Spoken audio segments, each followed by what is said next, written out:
बिस्मिल्लाहिर्रहमानिर्रहीम। आज भी हम एक स्क्रीनिंग टूल ही के बारे में बात कर रहे हैं और ADHD डायग्नोस्टिक एक हमारे पास टूल है जो जनरली टीचर्स रेटिंग स्केल कहलाता है। आप जानते हैं कि जब भी हम बच्चों से मुतल्लिक कोई भी हेल्प दे रहे होते हैं तो कुछ ऐसी इम्पॉर्टेंट सिग्निफिकेंट स्क्रीनिंग टूल्स हैं या डायग्नोस्टिक टूल्स हैं जिनको कि हम पहले इंश्योर करते हैं और उसके बाद हम बच्चों से उनके एकेडमिक से रिलेटेड कोई प्लान बना रहे होते हैं। ADHD is one of the major area जहाँ पे बच्चों को प्रॉब्लम हो सकता है, तो इस वजह से आप देखेंगे हमारे पास भी डिफरेंट वीडियोस हमारे भी आप चैनल पे देख रहे होंगे कि जो ADHD की स्क्रीनिंग डायग्नोस्टिक के लिए यूज़ हो रहे हैं उसके काफ़ी वर्जन भी हैं। कोई टीचर वर्जन है, पेरेंट वर्जन है, सेल्फ बच्चे खुद से भी अपनी कुछ रिस्पॉन्सेस दे सकते हैं जिसके बाद हम ADHD को स्क्रीन आउट कर सकते हैं या डायग्नोज कर सकते हैं। तो अभी हम जिस फॉर्म की बात कर रहे हैं एक्चुअली ये Vanderbilt ADHD diagnostic teacher rating scale है और आप देख सकते हैं कि इसमें कुछ सब स्केल्स हैं इसके: inattention, hyperactivity, combined subtype, oppositional, defiant and conduct disorder, anxiety और डिप्रेशन सिम्टम्स। तो इसमें आप ये देख सकते हैं कि हमारे पास ये 5 एरियाज हैं जहां हम बच्चे को डायग्नोज कर रहे होंगे कि उसमें ADHD के सिम्टम्स मौजूद हैं या नहीं है। पहले हम इसको फिलअप करा लेते हैं और उसके बाद फिर हम इन कुछ चीज़ों को दोबारा से विजिट कर रहे होंगे। आप देख सकते हैं कि यहाँ कुछ बुनियादी सी इंफॉर्मेशन है।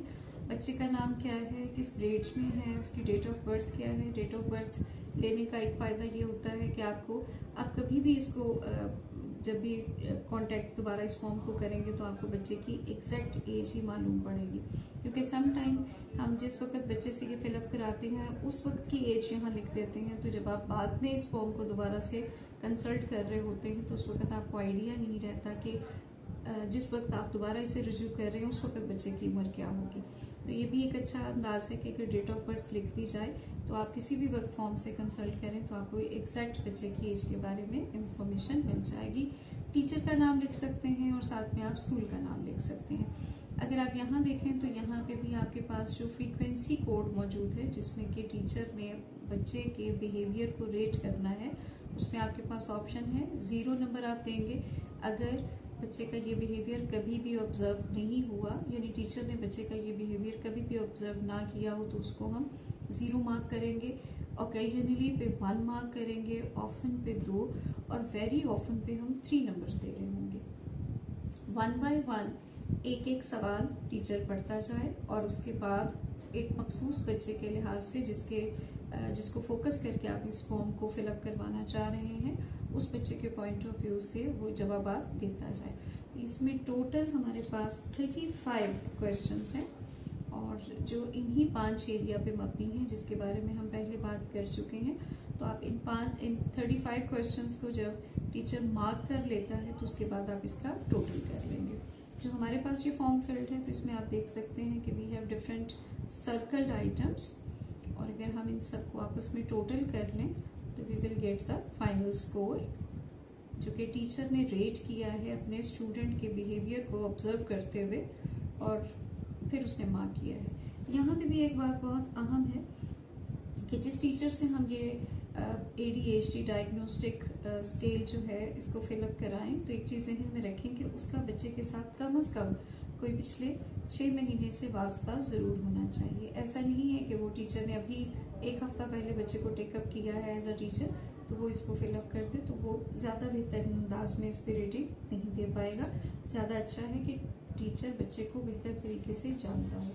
अब उसके बाद आपने क्या करना है कि इसका टोटल कर लेना है, जो भी रिस्पॉन्सेज हैं उन सबको आपस में सम अप करके तो आप इसका एक ग्रैंड टोटल ले लेंगे।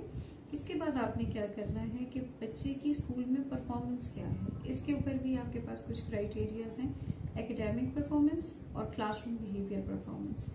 प्रॉब्लमेटिक है, एवरेज है, अबव एवरेज है। अब आप ये देख सकते हैं कि रीडिंग में प्रॉब्लमेटिक में भी आपके पास 2 ऑप्शंस हैं। इसका मतलब है कि अगर ज़्यादा प्रॉब्लमेटिक है तो 2 आप मार्क करेंगे, अगर कम प्रॉब्लमेटिक है तो आप 1 मार्क करेंगे। इसी तरह से एवरेज में सिर्फ 3 नंबर हैं, जबकि अबव एवरेज में भी आपके पास 2 स्कोर्स हैं कि अगर तो एवरेज भी है, अबव एवरेज है लेकिन लो लेवल का, तो फिर आप 4 मार्क कर रहे होंगे, और अगर अबव एवरेज है हाई लेवल का तो फिर 5 मार्क कर रहे होंगे। इस तरीके से टीचर से हम यहाँ पे भी रेटिंग ले लेंगे। अब इम्पॉर्टेंट क्या है कि आपको ये पहले वाला एरिया जो एक्चुअली स्टैंडर्ड्स हैं जिसकी बेसिस पे हम डायग्नोज कर रहे होते हैं कि जिस बच्चे के बारे में हम उसके टीचर से रेटिंग ले रहे हैं उसमें इनअटेंशन, हाइपर एक्टिविटी और अदर सब स्किल्स पे क्या स्कोर है। तो आप देख सकते हैं कि इनअटेंशन के कौन कौन से आइटम हैं 1 से 9 तक, और आपके पास इंस्ट्रक्शंस क्या हैं कि रिक्वायर 6 और मोर काउंट बिहेवियर, यानी 1 से 9 सवाल के जवाब पे अगर 6 या 6 से ज्यादा बिहेवियर काउंट हुए हैं तो हम कह सकते हैं कि उस बच्चे में इनअटेंशन का प्रॉब्लम मौजूद है। फॉर एग्जाम्पल हम इस केस में देख सकते हैं कि पहला 1 से 9 तक कितने काउंट हमारे पास आए हैं, 1 2 3 4 5 6 7, यानी कोई भी 0 पे काउंट नहीं है, तमाम के तमाम जो है वो 0 से ज्यादा काउंट आ रहे हैं आपके पास। तो आप कह सकते हैं कि जिस बच्चे की हम बात कर रहे हैं वो इनअटेंशन के क्राइटेरिया को फुलफिल कर रहा है, यानी डायग्नोज हो रहा है कि उसमें ADHD से मुतालिक इनअटेंशन का इशू है। इसके बाद है हाइपर एक्टिविटी। हाइपर एक्टिविटी के लिए भी यही क्राइटेरिया है कि 10 से 18 तक सवाल नंबर में आपने देखना है 6 और मोर काउंटेड बिहेवियर। इम्पॉर्टेंट बात यह है कि यहाँ टोटल नंबर काउंट नहीं बल्कि बिहेवियर काउंट है। आप देख सकते हैं कि अगर किसी एक बिहेवियर के आगे 0 को सर्कल कर दिया जाए तो ये काउंट नहीं है। कोई भी अगर उस पे 1 2 3 किसी नंबर पे सर्कल आया है तो फिर हम कहेंगे कि इस बिहेवियर को काउंट किया गया है। 10 से 18 के दरमियान भी 6 बिहेवियर हैं या 6 से ज्यादा हैं तो हम कहेंगे कि बच्चे में हाइपर एक्टिविटी का प्रॉब्लम है। तो आप देख सकते हैं कि हमारे इस केस में भी हमारे पास 6 से ज्यादा बिहेवियर काउंटेड मौजूद है। इसका मतलब है कि सेकंड क्राइटेरिया को भी मीट कर रहा है हमारा वो बच्चा जिसके बारे में हमने उसके टीचर से रेटिंग ली है इस डायग्नोस्टिक स्केल पे। इसी तरह से आप बाकी 3 जो सब स्केल्स हैं उनके भी नंबर देख सकते हैं और उसी के अकॉर्डिंग उनके सवालों में भी काउंट कर सकते हैं कि कितने आइटम उस पर मौजूद हैं। तो इस तरह से आपको एक कंप्लीट पिक्चर मिल जाएगी कि आप जिस बच्चे के बारे में आप ये डायग्नोस्टिक टेस्ट कंडक्ट करा रहे हैं टीचर की मदद से, तो ADHD के जो सब स्केल्स हैं किन सब स्केल्स पे उसका हाई स्कोर है और किन पे कम स्कोर है।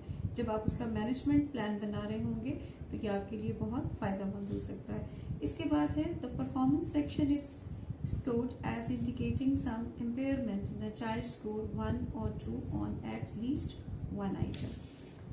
अब इसी तरह से हम इसको परफॉर्मेंस का जो उसका स्केल है वहां पे भी हम देख रहे होंगे कि अगर वो बच्चा प्रॉब्लमेटिक है, एवरेज है या अबव एवरेज है। अबव एवरेज का मतलब है कि वो बच्चा अच्छा परफॉर्म कर रहा है और प्रॉब्लमेटिक का मतलब है कि वो एवरेज से लो है और उसकी परफॉर्मेंस प्रॉब्लम में है। तो उसके लिए वो ये कह रहे हैं कि अगर परफॉर्मेंस एरिया में बच्चा जो है उसकी इम्पेयरमेंट आती है 1 या 2, कम से कम 1 आइटम पे भी, तो भी हम कहेंगे कि उसकी वहाँ इम्पेयरमेंट है। अगर आप हमारे केस में देखें तो मोस्टली जो आइटम्स थे, जो क्वेश्चंस थे, उस पे बच्चे का स्कोर जो है वो प्रॉब्लमेटिक एरिया में लाई कर रहा है।